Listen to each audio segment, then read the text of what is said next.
sur 24. La sécurité des routes maritimes est la priorité des armateurs qui veulent à la fois protéger leurs cargaisons, leurs navires, leurs équipages, notamment contre les pirates. Si la Somalie fut il y a quelques années l'un des points chauds de la piraterie, c'est aujourd'hui dans le golfe de Guinée que les attaques se multiplient. La France est présente dans cette zone pour préserver ses intérêts, une mission à haut risque. Golfe de Guinée, au large des côtes du Gabon. Nous sommes à bord d'un navire français qui travaille pour l'industrie pétrolière en Afrique de l'Ouest. Aux commandes, un capitaine aguerri, et son expérience est précieuse car il navigue dans une zone dangereuse.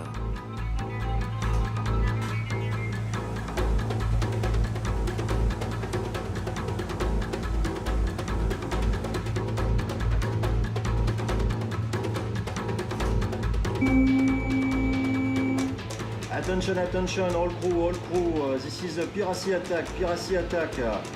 Attention à tout l'équipage, nous avons une attaque de pirates. Rejoignez la citadelle, rejoignez le citadelle. Mayday, mayday, mayday. Liberty 212, Liberty 212, Liberty 212. Foxtrot, I am under piracy attack. What's about the pirate? Which side there? Port side.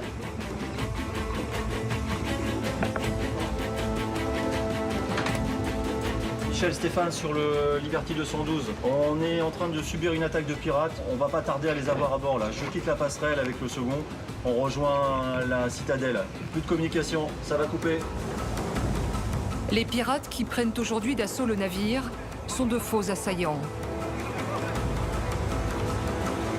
L'attaque n'est qu'un simple exercice, mais chacun joue son rôle comme dans la réalité.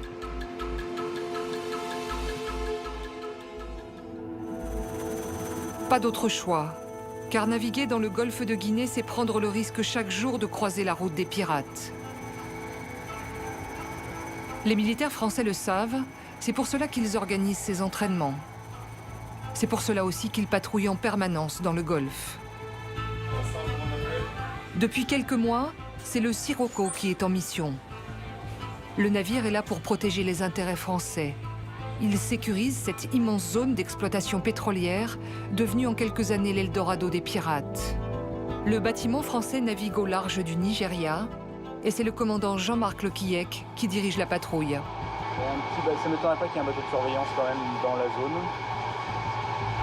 Parce que là, il y a beaucoup de valeur ajoutée, il y a une plateforme de forage,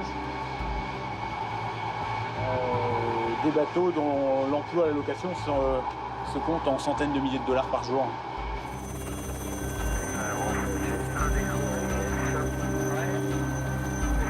Pour être plus efficace dans cette traque aux pirates, les militaires français partent survoler la zone chaque jour. Dans ce vaste espace maritime long de 7000 km, transite l'une des principales richesses de l'Afrique de l'Ouest, le pétrole. Extrait des profondeurs du Golfe, le pétrole est transporté par navire un peu partout dans le monde. Sur cette route, transitent surtout des pétroliers et des navires de soutien pour les plateformes. Et c'est ce que convoitent les pirates. Vol de cargaison, enlèvement d'équipage. On recense ici une centaine d'attaques par an. Comme l'indique cette carte, le golfe de Guinée est aujourd'hui l'épicentre de la criminalité. Le fléau qui s'est longtemps limité aux eaux territoriales du Nigeria s'étend aujourd'hui partout le long des côtes. Dans le golfe de Guinée, les plus grandes compagnies pétrolières du monde se partagent l'or noir enfoui dans les fonds sous-marins. Shell, Exxon, Total. Il y a 5 ans, l'une de nos équipes mettait pour la première fois les pieds sur l'une de ces gigantesques plateformes au large du Nigeria. FPSO, le vaisseau amiral de la compagnie Total. Une usine grande comme 8 terrains de football, d'où la compagnie extrait l'un des brutes les plus purs au monde. Donc voilà, l'huile après-traitement.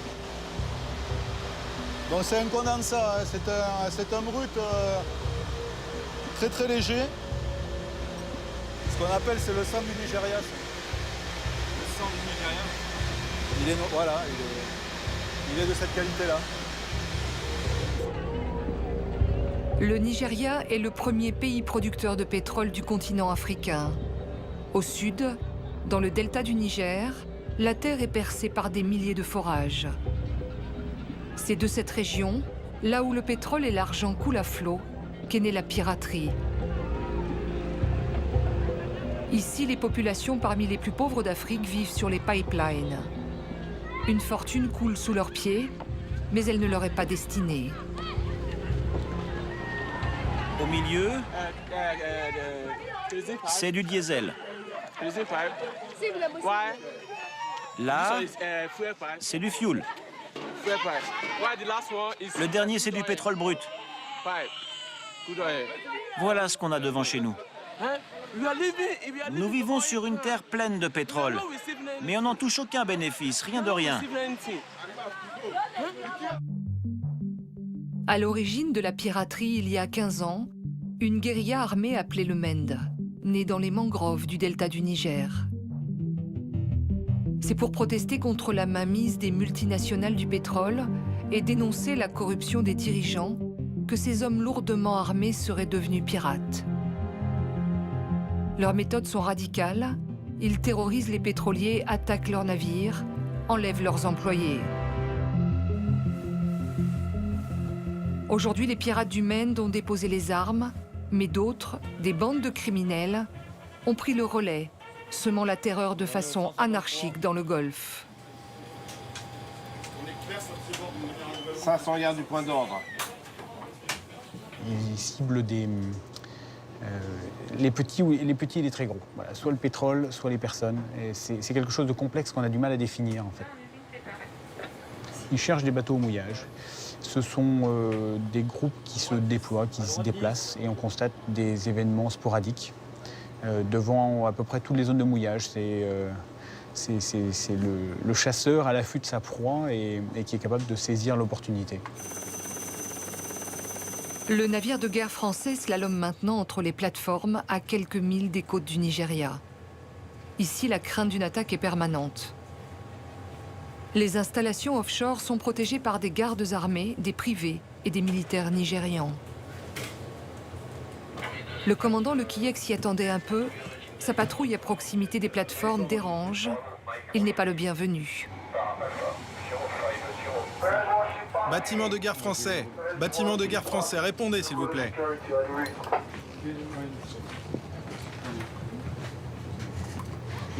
Oui, je suis le bâtiment de guerre français, je vous entends.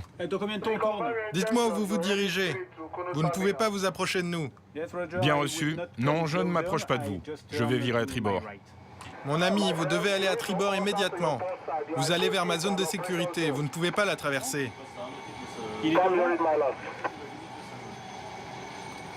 Oui, bien compris, mais nous sommes à 1 000 nautiques de votre zone de sécurité. Non, mais vous êtes dans nos eaux territoriales. Si vous n'avez pas l'autorisation d'y naviguer, vous devez partir. Vous éloignez dans les eaux internationales. Non, monsieur, ici c'est la zone économique et pas les eaux territoriales selon la loi nigériane. Je vous répète que vous êtes dans les eaux territoriales du Nigeria et pas dans les eaux internationales. Vous devez vous éloigner. Ok, je vire plein ouest.